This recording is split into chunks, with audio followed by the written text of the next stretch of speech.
Hello everyone, this is Courtney with Fiberfoxstudios, and in today's part 2 tutorial for the lace poncho, we are going to show you, or I am going to show you how to put this piece together. So I've done a mini version. This is just something that would actually fit a small child.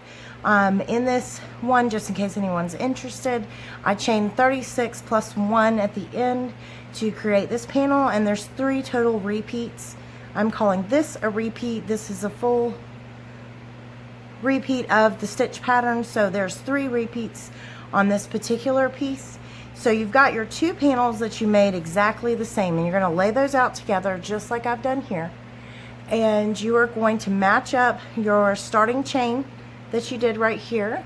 You're going to match that up with the starting chain from the previous, or from the other panel, like that, and using a little simple yarn needle, you are going to thread some yarn onto your needle just like so, and you are going to sew along this top edge right here so that you can join these 2 panels together.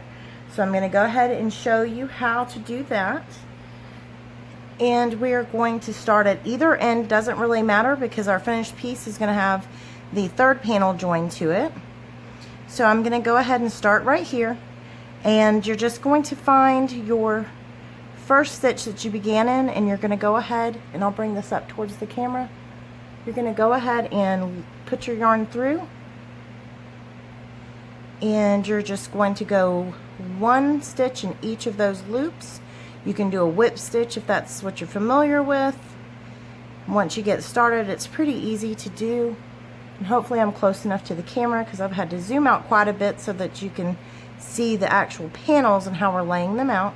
So you're going to go ahead and continue on down your panels until you have those 2 panels joined together, just like I'm doing here. I'm going to go ahead this way, and then you're going to pause the video right here, and you'll come back once you've finished sewing down all the way to this end over here and have these 2 panels joined together.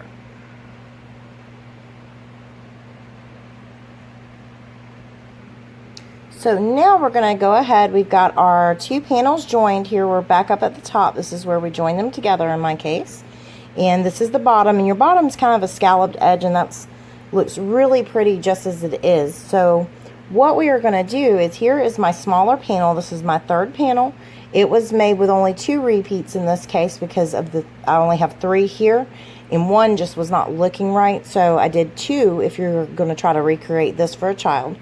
So what you're going to do is you're going to fold your piece in half, just like I'm doing right here. So these are my open ends, and I am going to line this up with the bottom of my 2 longer panels that I just stitched together. So I'm going to line it up and make sure that it's all the way at the bottom, just like that. And this is where I'm going to go ahead and sew it on. So in my case, I'm going to fold my 1 panel out of the way, and I'm going to get over here, and I'm going to go ahead and sew this together, making sure that I stay lined up. I want to make absolutely sure that I'm lining up with the side of my panel. So here's where my end was, right here. That is going to join over to our front panel in this case.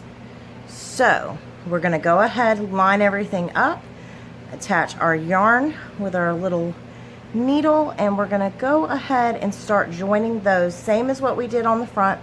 We're just going to make sure that we keep it nice and tight. We don't want it to scoot. We want to keep it right where it's lined up, and we just want to join that panel to our back panel right at the seam. So what I'm joining to my back panel is the seam from my 3rd panel, and it's the starting chains is where I'm beginning my join. And you're just going to go ahead and work all the way down your panel until you reach the end down here where your 3rd panel ends, and that's where you're going to stop. So you're going to join all along the way. So you're going to go ahead and pause the video here, And then you're going to come back when you have finished sewing up on this side right here and joined your back panel, making sure it stays lined up here at the bottom. That's how we determine how big our neck is going to be on this. And this, of course, is, since it's just a test piece and it's for just sample purposes to show you for the tutorial, it's not going to have as big of a neckline as originally designed with this piece, but some of you may not like a large neckline, and I'll briefly go over in a moment how to handle that if you do want to bring your neckline in some. So go ahead and pause here and come back in a few moments when you have your two pieces, your back panel sewn to your third panel right here. Okay, and we are back. What we've got now is our two panels, two longer front panels. These are, well, I just call them the two longer panels. We've got them joined together here at the top. And now what we've done is we have laid this third panel, lining it up with the bottom of our two long panels. And we have joined right here along this edge. Now what we're going to do is we're going to bring what's going to essentially be your front panel of your poncho. We're going to bring that and line it back up with the bottom edge, making sure everything's lined up. And then we're going to take this panel and we're going to fold it here to meet up with this edge. And we're going to make sure it lines up here at the bottom. So what we're going to be doing with this is going ahead and starting here and sewing on up this edge. And once they're joined, it's going to be a pretty seamless, when you have all one color panel, it's going to be a seamless join right here. And then I'll go ahead and show you how you can make your neckline a little bit smaller, and we'll discuss some edging that you might want to add just briefly. The piece as it's designed is only meant to have a single crochet around here at the neckline, very loosely done single crochet. Because of the way it's scalloped here at the bottom, I didn't add any other edging, but I'll give you a couple tips and tricks if you would like to go ahead and add some edging to yours to give it a more finished look. So what we're going to do is we're going to go ahead and join our yarn, and you're going to pause the video. You're going to sew up this edge right here. So we're going to join these two together, again making sure, because this is our side right here of our third panel, we're going to make sure that that's lining up here at the bottom, and we're going to start joining right here on the side. So you're going to make sure you do that so you don't join in the wrong way. And you're going to go ahead and pause, sew up this side, and we'll be right back.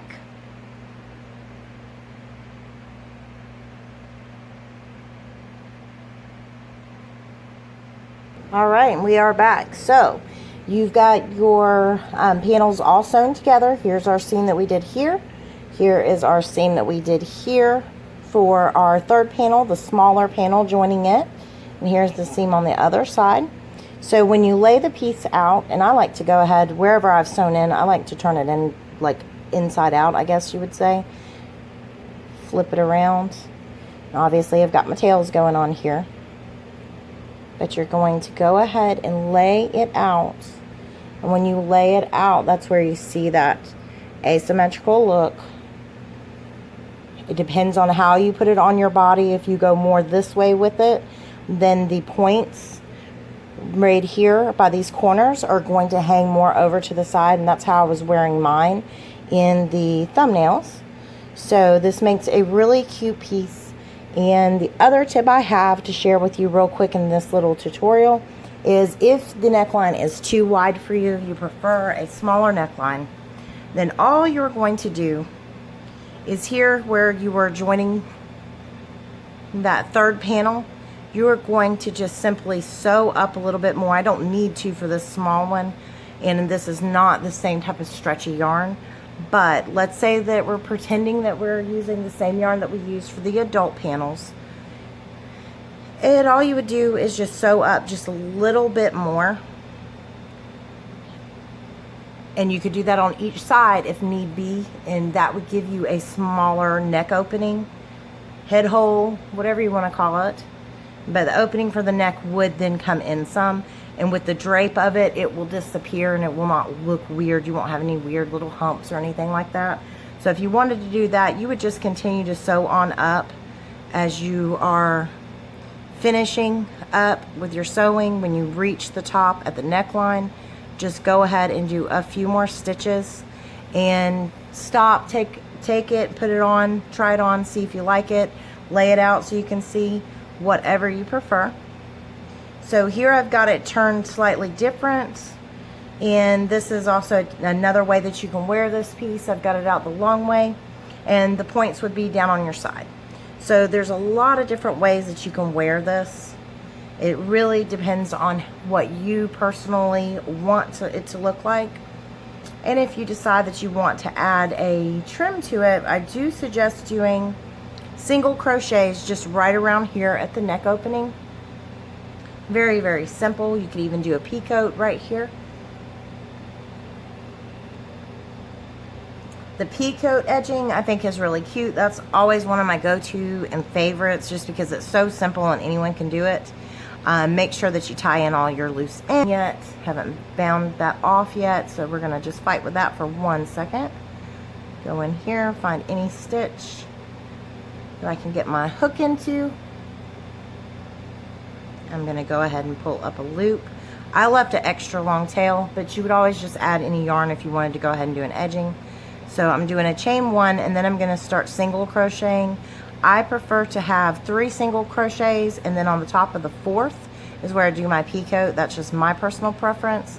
So I've got 2, here's 3, and for the 4th, that's where we would peacoat, right there. But that single crochet just kind of finishes out the neckline. The neckline is the only place that I feel like it actually needs something. So that's what you can do, is just a single crochet all the way around. You can add a peacoat there as well. And hopefully you guys enjoyed the tutorial. You enjoyed putting this together. I've tried to be extra quick with this one, and I'm going to do a faster version of the same tutorial. First one that I put out is for beginners, so it's slower and more detailed. I'm going to keep the details in it, but I'm going to do a faster version for the intermediate and expert crocheters. Or advanced crocheters. So that'll be coming hopefully out later today depending on the upload time. So I appreciate you watching. Please like, subscribe, and share. Please tell all your friends. If you have any questions, comments, please leave them down below. I look forward to hearing from you. Thank you so much. Have a good one.